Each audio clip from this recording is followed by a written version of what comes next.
স্বাগতম আরেকটা নতুন ভিডিওতে।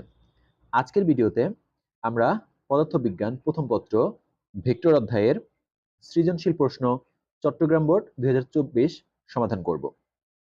প্রশ্ন সমাধান পর্বে যাওয়ার আগে একটা গুরুত্বপূর্ণ বিষয়, সেটা হচ্ছে আমাদের ফেসবুক পেজ, গ্রুপ এবং ইউটিউব সব কিন্তু একই নামে, সেটা হচ্ছে h.s.c এইচএসসি সায়েন্স কেয়ার, এভাবে লিখলেই চলে আসবে। যারা ফেসবুক পেজে নেই তারা ফেসবুক পেজটা ফলো দিয়ে রাখবা, গ্রুপে অ্যাড হয়ে যাও এবং ইউটিউব চ্যানেলটা সাবস্ক্রাইব করে রেখো। আশা করি অনেক বেশি উপকৃত হবা, কারণ আমাদের এই ইউটিউব চ্যানেলটাতে এবং ফেসবুক পেজে নিয়মিতই কিন্তু তোমার লাইভ ক্লাস করানো হয় ফেসবুক পেজে, এবং ইউটিউব চ্যানেলটাতে কিন্তু ফিজিক্স, কেমিস্ট্রি, ম্যাথ, এই বায়োলজি এই সাবজেক্টগুলোর সকল সালের সকল বোর্ডের এমসিকিউ, সৃজনশীল প্রশ্নের ব্যাখ্যা সহ সমাধান করে ভিডিও করে আপলোড করা হয়, এবং সাথে বিভিন্ন চ্যাপ্টারের কিন্তু তোমার অধ্যায় ভিত্তিক যে থিওরিক্যাল ক্লাসগুলো কিন্তু আপলোড করা হচ্ছে। তো আশা করি অনেক বেশি উপকৃত হবা। হ্যাঁ, আর আমাদের ভিডিওতে তোমার ইউটিউব চ্যানেলে ঢুকলে তোমরা এই নামে ইউটিউব চ্যানেলে ঢুকলেই দেখবা যে ওখানে প্লে লিস্টে আমাদের সাবজেক্ট ওয়াইজ যে প্রিভিয়াস কোশ্চেনের সলভ যে একটা প্লে লিস্ট পেয়ে যাবে, সেখানে কিন্তু সকল বোর্ডের ভিডিওগুলো ওখানে দেওয়া হচ্ছে, তোমরা ওইখান থেকে বাকিগুলো দেখে নিতে পারবা। ওকে, সো আমরা আমাদের আজকের প্রশ্নে চলে যাব। দেখো, আমি আজকের প্রশ্নটা এখানে লিখে রাখছি। সেটা হচ্ছে যে তিনটি বিন্দু পি কিউ আর, তিনটি বিন্দু পি কিউ আর এর স্থানাঙ্ক যথাক্রমে পি অফ 2-1, 2, -1, 3, 3 এবং কিউ এর স্থানাঙ্কটা হচ্ছে তোমার 3, -1, 2 এবং আর এর স্থানাঙ্কটা দেওয়া আছে 1, -3, 5।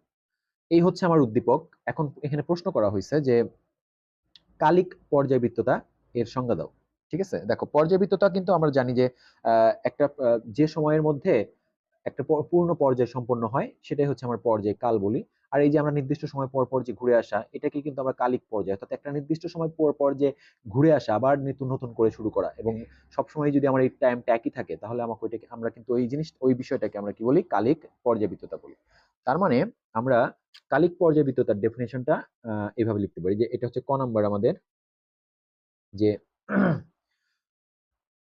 কোন নির্দিষ্ট কোন পর্যায়বৃত্ত গতিসম্পন্ন কণা যদি নির্দিষ্ট সময় পর পর তার পর্যায়ের পুনরাবৃত্তি ঘটায়, অর্থাৎ যে যে এটাকে বলি আমরা কালিক পর্যায়বৃত্ততা।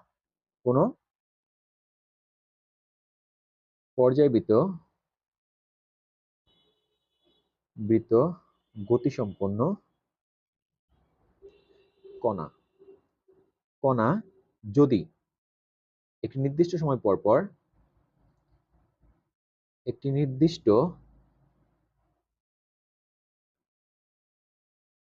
সময় পর পর তার পর্যায়ের পুনরাবৃত্তি ঘটায় পুনরাবৃত্তি ঘটায় তাহলে তাকে কালিক, কালিক মানে কিন্তু দেখো টাইম, মানে নির্দিষ্ট টাইম পর পর পুনরাবৃত্তিটা ঘটাবে, কালিক পর্যায়বৃত্ততা পর্যায়বৃত্ততা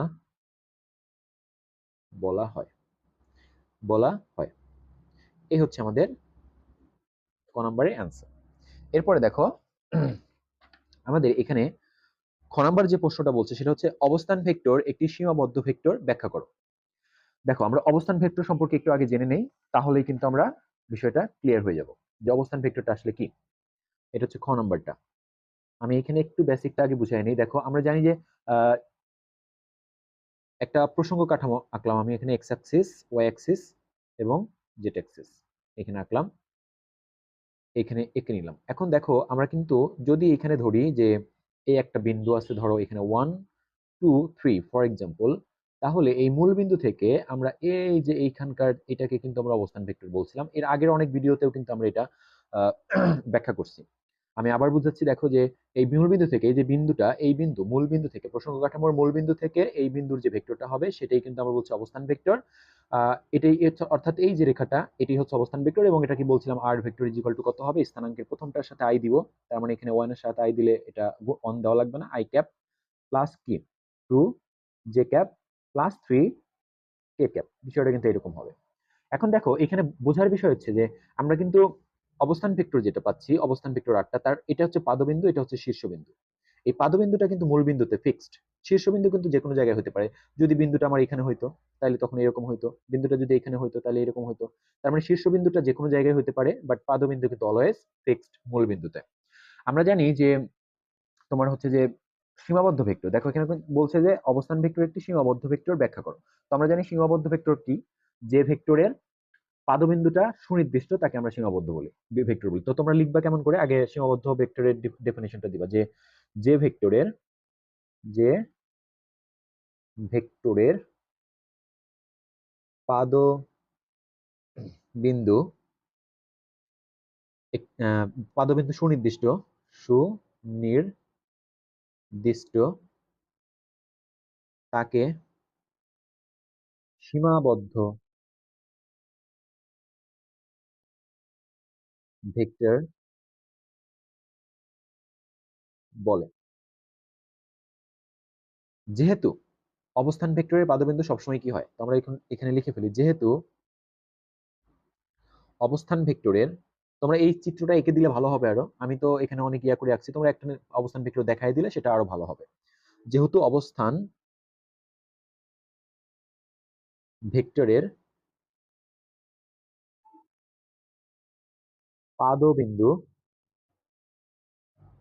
মূল বিন্দুতে মূল বিন্দুতে অবস্থিত,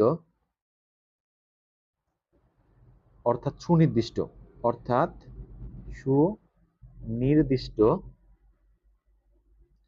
সেহেতু অবস্থান ভেক্টর ভেক্টর একটি সীমাবদ্ধ ভেক্টর, সীমাবদ্ধ ভেক্টর হবে, ভেক্টর হবে। অর্থাৎ চিত্রটা একটু সাইডে এঁকে দিবা আর এইটুকু লিখে দিলেই কিন্তু আমাদের খ নম্বর প্রশ্নটার সুন্দর একটা অ্যান্সার হয়ে যাবে আশা করি। ওকে, এরপরে দেখো আমাদের যে গ নম্বর প্রশ্নটা, সেটা হচ্ছে এখানে বলছে পি কিউ ভেক্টর এবং আর পি ভেক্টরের মধ্যবর্তী কোণ নির্ণয় করো। আচ্ছা, তো আমরা এটা করব এখন। আমাদের গ নম্বর প্রশ্নটা আমরা ভালো করে বোঝার চেষ্টা করি। দেখো এখানে পি কিউ ভেক্টর বলছে। দেখো পি কিউ ভেক্টরটার অবস্থান ভেক্টর বলি আমরা কাকে, আমি যদি শুধু বলতাম পি ভেক্টর, তাহলে কিন্তু তার মূল বিন্দুটা কি হইতো, এরকম মূল বিন্দুটা আমরা আগে যেটা বুঝাইলাম তোমাকে, এই পেজে যেটা বুঝাইলাম, যে যখন শুধু একটা বিন্দু নিব, ওই একটা বিন্দু অবশ্যই তার আদি বিন্দুটা মূল বিন্দুতে, আর ওই বিন্দুটা মানে এটার অবস্থান ভেক্টর হবে। বাট যদি আমি বলি দুইটা বিন্দুর কথা বলি, পি কিউ, দুইটা বিন্দুর স্থানাঙ্কই আমার কাছে আছে। দেখো এখানে কিন্তু যে ভেক্টর গুলা বলছে একটু ভালো করে খেয়াল করো, পি কিউ ভেক্টর, পি এরও স্থানাঙ্ক আছে, কিউ এর স্থানাঙ্ক আছে। তার মানে কি পি কিউ ভেক্টরের পাদবিন্দু হচ্ছে পি আর শীর্ষবিন্দু হচ্ছে কিউ। এই পি আর কিউ এর কোনোটাই কিন্তু কি না, মূল বিন্দুতে না। অর্থাৎ এই ভেক্টরটার কিন্তু কোনো বিন্দুই মূল বিন্দুতে না, তার মানে এটা অবস্থান ভেক্টর না, এটাকে বলা হবে সরণ ভেক্টর। লাইক তোমাকে আমি চিত্র এঁকে দেখাই, আমি একটু চিত্র এঁকে ব্যাখ্যা করি বিষয়টা, এখানে একটু বেসিক চিত্রটা আঁকায় নেই। তো আমাদের এই একটা এক্স অক্ষ, এটা হচ্ছে ওয়াই অক্ষ, এটা হচ্ছে জেড অক্ষ, এটা ও বিন্দু। তো ধরো পি বিন্দুটা কোথায় হবে, আমি আনুমানিক ভাবে আঁকতেছি এখন তোমাকে জাস্ট বোঝানোর জন্য। আমাদের পি বিন্দুটা আছে হচ্ছে 2, ধরো আমি বললাম এখানে আমাদের স্থানাঙ্ক হচ্ছে 2, -1, হচ্ছে তোমার হলো 3। এটা হচ্ছে পি বিন্দুর স্থানাঙ্ক, এই যে এই যে এই যে এইটা। আর কিউ বিন্দু আছে 3, -1, 3। কিউ বিন্দুটা ধরো আমি এখানে ধরলাম যে 3, -1, 2। এটা হচ্ছে আমার কিউ বিন্দু। তো দেখো এই ভেক্টরটা হচ্ছে কিন্তু আমার, এটা যদি পি বিন্দু হয় তাহলে এই ভেক্টরটা হচ্ছে পি বিন্দুর অবস্থান ভেক্টর, আর এটা যদি কিউ বিন্দু হয় তাহলে এই বিন্দুটা হচ্ছে আমাদের কিউ বিন্দুর অবস্থান ভেক্টর। বাট আমাকে বলছে পি কিউ ভেক্টর, মানে এই ভেক্টরটা বলছে, এই ভেক্টরটা, তাহলে এই ভেক্টরটার কোনো বিন্দুই কিন্তু মূল বিন্দুতে না। তো এই ভেক্টরটা অবশ্যই অবস্থান ভেক্টর হবে না, এটা হবে একটা সরণ ভেক্টর। তো সহজে কি বুঝাইলাম, যে যখন দেখবা যেমন একটা ভেক্টরের কথা বলছে যেখানে দুইটাই বিন্দু, কোনো মিল বিন্দু নেই, তখন ওই ভেক্টরটা হবে সরণ ভেক্টর।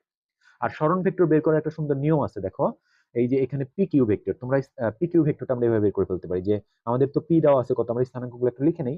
পি হচ্ছে 2, -1, 3। তারপরে কিউ হচ্ছে আমার 3, -1, 3, -1, 2। এবং আরটা হচ্ছে আমার কত, আর হচ্ছে আমার 1, -3, 1, -3, 5। তো এখানে যখনই দেখবা যে দুইটা করে বিন্দু দিয়ে একটা ভেক্টরের কথা বলছে, তখন এটা অবস্থান ভেক্টর হবে না, ওইটা সরণ ভেক্টর হবে। তার মানে এখানে পি কিউ ভেক্টরের কথা বলছে প্রথমে আমাকে, পি কিউ ভেক্টর। যার আদি বিন্দু হচ্ছে পি, মনে রাখবা এটা প্রথমে যেটা থাকে সেটা আদি বিন্দু এবং শেষে যেটা থাকে কিউ, ওইটা হচ্ছে যেটা আছে সেটা হচ্ছে শেষ বিন্দু। তো এটা একটা সরণ ভেক্টর। সরণ ভেক্টর বের করার নিয়ম হচ্ছে শেষ বিন্দু থেকে অর্থাৎ শীর্ষ বিন্দু থেকে আদি বিন্দুটা বিয়োগ করতে হবে। এবং বিয়োগটা কেমনে করতে হবে দেখো, প্রথমটা থেকে প্রথমটার বিয়োগ করতে হবে, যেমন 3 থেকে 2 বিয়োগ করতে হবে, -1 থেকে -1 বিয়োগ করতে হবে, 2 থেকে আবার 3 বিয়োগ করতে হবে। এবং প্রথমটা থেকে প্রথমটা দেখো, প্রথম 3 মাইনাস কত 2 বিয়োগ করলাম, এবং এই বিয়োগ ফলের সাথে আই ক্যাপটা গুণ করতে হবে। এইভাবে সরণ ভেক্টরটা বের করতে হয়। তারপরে প্লাস দিবা একটা, তারপরে এখানে -1, এই -1 থেকে বিয়োগ করবা হচ্ছে -1, তো মাইনাস মাইনাসে +1 হয়ে যাবে, ইনটু এটার সাথে দিবা জে, দেন হচ্ছে প্লাস, এখানে দেখো থার্ড নাম্বারটা আছে 2, এখানে হচ্ছে তোমার তাহলে 2 - 3 ইনটু কে। তো আমরা এখানে কিন্তু সুন্দর করে পেয়ে যাব আই ক্যাপ। একটা এখানে 3 থেকে 2 বিয়োগ করলে অন থাকে, তো অন দেওয়ার দরকার নেই। এখানে কিন্তু অন অন কাটাকাটি হয়ে 0 থাকে, তার মানে এখানে 0 আইটা যেটা থাকবে না, আর এখানে কিন্তু থাকে মাইনাস, এখানে ভিতরে থাকে -1, তো মাইনাস কে ক্যাপ। এই হচ্ছে আমার পিকিউ ভেক্টরটা কিন্তু আমরা পেয়ে গেছি। ওকে, এরপরে আরেকটা ভেক্টরের কথা বলছে দেখো, sorry, PR vector. PR vector, তো পিআর ভেক্টরটা আমরা বের করে ফেলি, P R vector. So PR ভেক্টরটা কি হবে তাহলে, দেখো শেষে কত আছে আর, এটা শীর্ষবিন্দু হচ্ছে আর, পাদবিন্দু হচ্ছে পি, তাহলে আর থেকে আমার পি বিয়োগ করতে হবে, তাহলে 1 বিয়োগ, এই যে প্রথমটা থেকে প্রথম, তাহলে 1 বিয়োগ 2 into I cap plus -3, minus মাইনাসে প্লাস 1 হয়ে যাবে 1 জে ক্যাপ প্লাস 5 - 3 ইনটু কে ক্যাপ। তাহলে এখানে কিন্তু মাইনাস আই হচ্ছে আই ক্যাপ, এখানে হচ্ছে আমার -2 জে, দেন হচ্ছে +2 কে হচ্ছে। এইভাবে আমরা কিন্তু দুইটা ভেক্টর পেয়ে গেছি। মানে লাইক ধরো আমি ধরলাম যে এখানে আর বিন্দুটা এখানে আছে, আর বিন্দুটা হচ্ছে এখানে, আর বিন্দুটির স্থানাঙ্ক হচ্ছে 1 - 3। আমি জাস্ট একটু আনুমানিক ভাবে আঁকতেছি তোমাকে। এখন এই যে পি কিউ ভেক্টর আর এই যে পি আর ভেক্টর, এই দুইটার মাঝখানে, অর্থাৎ এই মাঝখানের কোনটা বের করতে বলছে। আমি একটু চিত্র তোমাদের যদি ভালো করে এঁকে দেখাই, ব্যাপারটা হচ্ছে এরকম যে ধরো পি বিন্দু এখানে, ধরো তোমার হচ্ছে কিউ বিন্দু এখানে, এন্ড ধরো আর বিন্দু এইখানে ফর এক্সাম্পল। তাহলে এই যে পি কিউ ভেক্টর আর হচ্ছে এই যে পি আর ভেক্টর, এর মাঝখানের অ্যাঙ্গেলটা আমাকে বের করতে বলছে। সো আমরা সবাই জানি কোণ বের করার জন্য, আর আমি কিন্তু দুইটা ভেক্টর অলরেডি পেয়ে গেছি, পি কিউ ভেক্টর এবং পি আর ভেক্টর, আমরা কিন্তু দুইটাই আমাদের অলরেডি পেয়ে গেছি। আচ্ছা, -i -2j প্লাস 2k এটা পাইছি, আর এটা পাইছি হচ্ছে -i - k। এখন দেখো আমরা কিন্তু সবাই জানি কোণ বের করার জন্য আমাদের ডট গুণের সূত্র প্রয়োগ করতে হয়। তো এই দুইটা ভেক্টরকে, অর্থাৎ P Q vector dot dot করব হচ্ছে P R vector, equal to, আমরা সবাই জানি যে ডট গুণ সমান কি লেখা যায়, এই যে A vector dot B vector is equal to কি লেখা যায়, এ বি কস থিটা। ঠিক আছে, এরকম থিটা লেখা যায়। তো এখানে এটা হচ্ছে এ ভেক্টরের মান, বি হচ্ছে বি ভেক্টরের মান। তো এখানে তো আর এবি দিচ্ছি না, আমরা পি কিউ ভেক্টর আর পি আর ভেক্টর দিচ্ছি। তো এই দুইটার মান হবে তাহলে পি কিউ, আর হচ্ছে কত আমার কিউ আর, পি আর হবে পি আর, এবং এদের মধ্যবর্তী কোণ হচ্ছে এই যে এটাকে থিটা ধরলাম, এই কস থিটা হবে। তো আমি এখান থেকে কস থিটাটা এই পাশে নিয়ে আসলাম। এই পাশে নিয়ে আসার পরে দেখো কি হবে, পি কিউ ভেক্টরটা হবে এখানে, পি আর ভেক্টরটা হবে ডিভাইডেড বাই, এইখানে হবে হচ্ছে পি কিউ, তারপর হচ্ছে পি আর।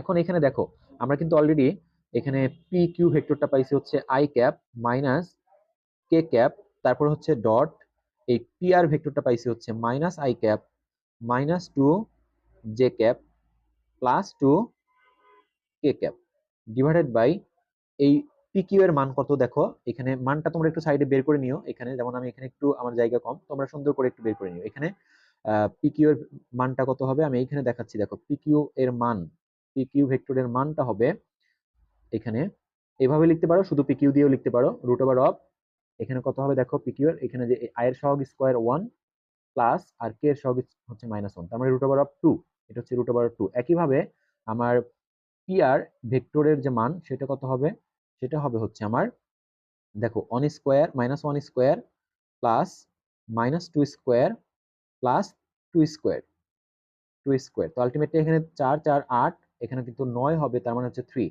এই মানটা পাবো 3। তাহলে আমরা মান বের করে রাখছি, এখানে হচ্ছে √2, তাহলে 3√2 এটা আসবে। তো উপরে আমরা ডট গুণ সবাই জানি যে আয়ের সহগ গুণ করতে হয়, এখানে আয়ের সহগ -1, এখানে 1, তার মানে -1, আর এখানে যে নাই তাহলে এখানে যে আছে, যেহেতু এখানে যে নাই তাহলে যে গুণ করতে হবে না, বিকজ 0 হয়ে যাবে। ডট গুণের ক্ষেত্রে শুধু তোমরা কমন যেটা, মানে যে দুই জায়গাতেই যেটা আছে সেই সহগগুলো গুণ করবা। তো কে যে এখানে নাই, এখানে আছে, বাট ওটা গুণ করার দরকার নেই। কে এখানে -1 আছে, এখানে আছে 2, তার মানে -2 ডিভাইডেড বাই এখানে কত হচ্ছে আমাদের 3√2। তো আলটিমেটলি উপরে হচ্ছে আমার -3 আর নিচে হচ্ছে 3√2। তো আমি যদি 3 কেটে দেই -1/√2, তো এইখানে cos পাচ্ছি আমরা -1/√2 পাচ্ছি। তো এইটা যদি আমরা ক্যালকুলেশনে চাপ করি, দেখো এটা তাহলে আমরা কি পেলাম, cos থিটা ইকুয়াল টু -1/√2 পাচ্ছি, বা এখান থেকে আমরা পরবর্তীতে theta is equal two cos inverse -1/√2 যদি এটা করে ফেলি, দেখো যে cos ইনভার্স, এই যে আমরা শিফট চাপলাম, cos চাপলাম, দেন হচ্ছে ব্র্যাকেট দিয়ে মাইনাস মাইনাস দিয়ে এখানে 1/√2। তো এখানে ক্যালকুলেটরটা আছে, আমি এই মানটা একবারে করে নেই।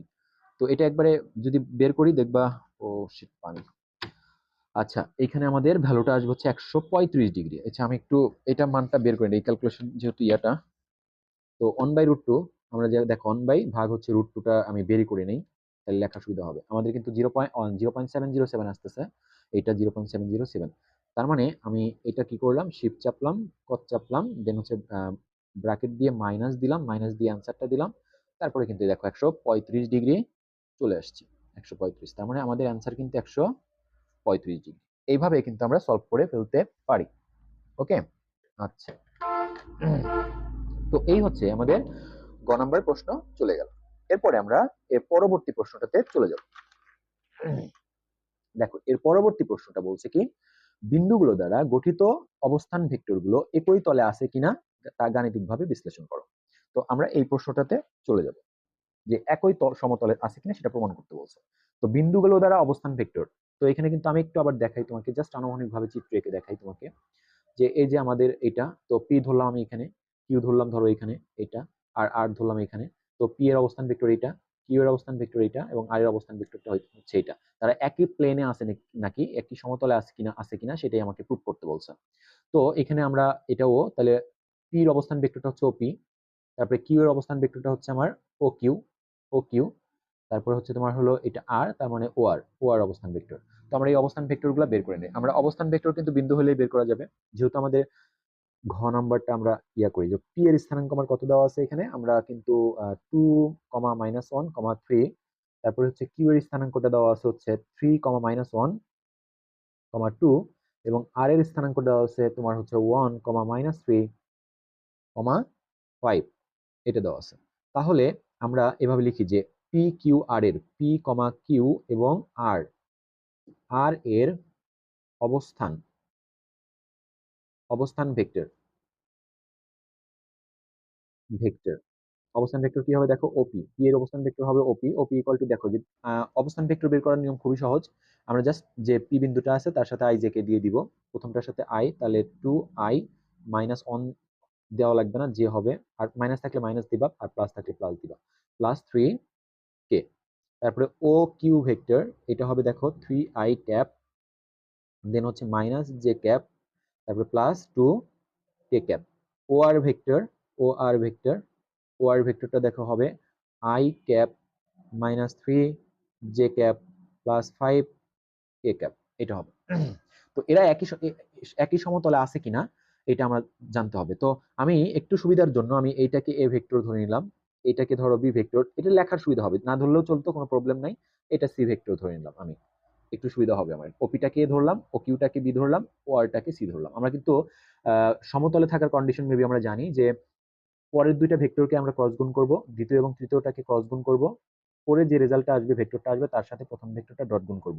এই টোটাল রেজাল্টটা শূন্য আসতে হবে। যদি শূন্য আসে তাহলে আমরা বলবো যে এটা সমতলে, আর যদি শূন্য না আসে তাহলে আমরা বলবো একই সমতলে না। এখন তাহলে আমরা প্রথমে বি আর সি ক্রস গুণ করি, B vector cross C vector. এটাকে আমরা জানি ক্রস গুণ বের করার সূত্র হচ্ছে নির্ণায়কের পদ্ধতিতে করতে হয়, প্রথমে I cap, then J cap, then K cap. তারপরে দেখো বি ভেক্টরের আয়ের সহগ হচ্ছে 3, -1, তারপর হচ্ছে 2, তারপরে এখানে হচ্ছে তোমার হলো 1, -3, দেন হচ্ছে 5, এটা লিখলাম। তো এখান থেকে আমরা প্রথমে আই ক্যাপটা বাইরে লিখবো, লেখার পরে এই সারি বাদ দিব, কলাম বাদ দিব, থাকবে হচ্ছে -5 + 6, -5 + 6 থাকবে এখানে।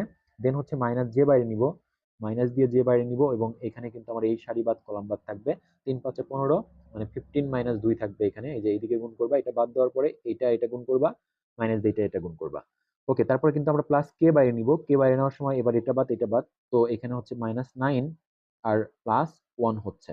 তো আলটিমেটলি আমরা পাচ্ছি এখানে আই ক্যাপ, ভিতরে দেখো -5 6 1 হচ্ছে, তো এটার সাথে গুণ করলে আই ক্যাপ হবে, এবং ভিতরে 15 থেকে আমার 2 বাদ দিলে হচ্ছে তোমার হলো 13, তার মানে -13 জে ক্যাপ, এবং এখানে কিন্তু -8 হবে, তাহলে -8 কে ক্যাপ।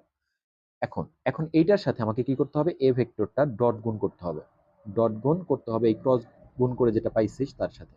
এবং ডট গুণ কিন্তু আমরা সবাই জানি যে এ ভেক্টরটা কত আছে, আমরা দেখো এই যে এ ভেক্টর মানে ওপি ভেক্টর, সেটা হচ্ছে 2i cap minus J cap, তারপরে হচ্ছে 3 কে ক্যাপ, দেন হচ্ছে ডট, আমরা কিন্তু এই ভেক্টরটা পাইছি এইটা, সেটা হচ্ছে I cap -13 J cap -8 K cap. এখন ডট গুণ করা আমরা সবাই জানি, ডট গুণ করতে আই এর সাথে আই এর সহগ গুণ করতে হয়, তাহলে এখানে আই এর সহগ 2 2, আর এখানে আই এর সহগ 1, তাহলে 2, এখানে জের সহগ হচ্ছে -1, এখানে জের সহগ হচ্ছে -13, +13, আর এখানে কে এর সহগ হচ্ছে +3, এখানে -8, 3 8 24, -24, তার মানে আলটিমেটলি আমার 13 আর 2 15, 15 থেকে দেখো 24 বাদ দিলে থাকবে কত, 9 থাকবে, 9 9 থাকবে কিন্তু আমাদের এখানে রেজাল্ট আসবে আমাদের 9।